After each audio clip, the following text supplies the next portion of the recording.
all the time, people will come into our Discord server or other online communities like Facebook groups and things like that, looking for pastoral care, really. And that's fine. These communities are built to offer support to people. And if you've been here before, you know this is sort of designed for Christians who need help with their mental health. And that's great. I want to encourage people to continue coming to these groups and receiving supplemental care, advice, and community from these online spheres. That's why we've built them.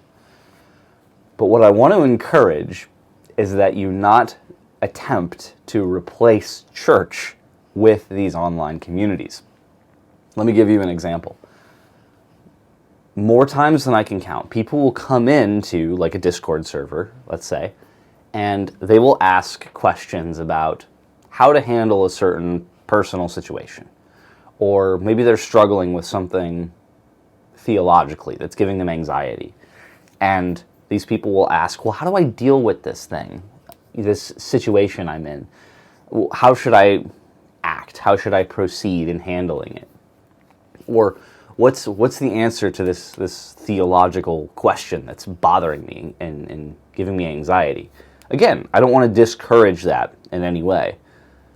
But what happens, this is what I want to really kind of attack, I suppose, today. Oftentimes, the person asking that question will be met with another question. The response to them will often be, what does your pastor think? The amount of times that the answer is, oh, I don't know, I haven't asked him yet. The amount of times that that answer ends up being the answer to that question is staggering. Look, I get it. Not everyone has been able to spend a ton of time with their pastor to build like a really close relationship with him. I get it. It's not always easy.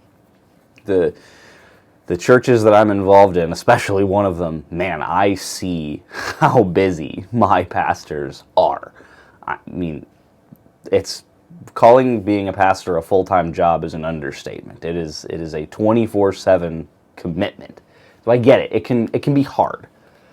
But the amount of people who have never even made an attempt to sit down with their pastor, the amount of people whose pastors probably don't even know their first name is really troubling to me. And here's why. People get this idea that the function of the pastor is a Sunday sermon, and that's it. Or, in higher church sacramental traditions, a sermon and to administer communion on Sundays, and that's it. Maybe a baptism now and then. And yes, those are central to the role of the pastor. But is that it? No, not at all. Being a pastor is far more than Sunday mornings. Really, it's to shepherd their flock, which includes Sunday mornings, but that also includes the rest of the week. That includes providing care and counsel to those that God has tasked that pastor to shepherd. And really, if you think about it, they can't do that if they don't know who you are, or if you don't make time with them.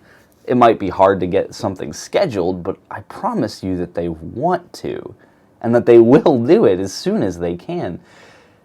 So when you're coming to these online groups, which again, please continue to do, but when you're coming to these online groups looking for something that you should be getting first and foremost from your pastor, it's likely you're often going to get confused, because not only are a lot of the people offering support and advice not ordained or trained, they're just there, you might not always get good advice. And not only that, you might get conflicting advice. Because I know in my server, not everyone agrees with certain theological issues, like if someone is having anxiety about how the Sabbath works, I will give a different answer than someone else in my server because we disagree on the theology of that. That's very confusing for someone who's really anxious about that. Now, the conversations need to happen and, disagreements need to, be hashed out, but if you're unsure, about a certain issue, just like that as just an example, who should you really go to get clarity? The person tasked with shepherding your soul should probably be the first one.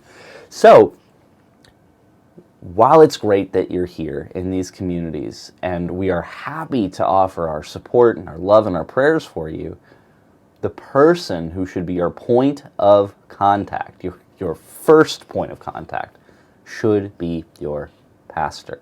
Now, I get it. Like I said, they're busy. It can be awkward. Meeting new people is weird. I get it. I promise you, though, it will be your pastor's joy to talk with you, to make time with you, and to help you out through these things. Like, I'm in seminary. I'm not even ordained yet, and I serve in 2 churches in different capacities. And even I sometimes get bogged down in the logistics of just living in the church. And it can be tiring. Absolutely, it can be tiring.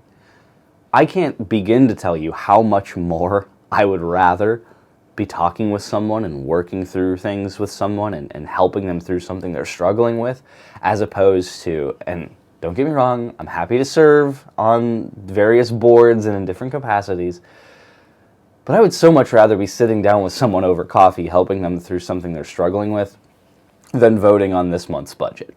You know what I mean? So you shouldn't worry that asking your pastor to make time to sit down over a cup of coffee and go over something you're struggling with, you should never think of that as you're being a burden to them.